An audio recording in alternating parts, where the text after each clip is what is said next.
These things literally made Warzone feel like I had Wallhacks on. I was hearing footsteps my friends couldn't even hear. In this video, I'm going to break down what they're like long term, the pros, the cons, the firmware headaches, and even if they're still worth the price in 2025. When you first take them out the box, you get a headset, the charging station that you plug into the PC or console, and an optical cable. There are also a few extra ports and switches you can use if you want better voice setup or different audio options. But as soon as you get the Astro A50s, the very first thing you need to do is plug them in and download the Astro Command Center.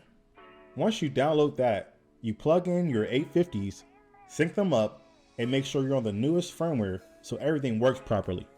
The air cushions come already attached, but they're magnetic, so you can pop them right off. You can see on mine that over time, the magnet started to come loose a bit. But to be fair, I really use and abuse these bad boys. I'm not an audio engineer or anything, so I don't mess with every single setting.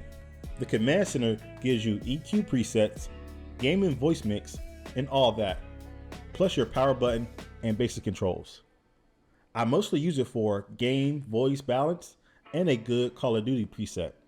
Speaking of Call of Duty, when I first got these, I watched a streamer and copied what they said was the best Astro A50 settings for Call of Duty. Once I dialed those in, it was crazy.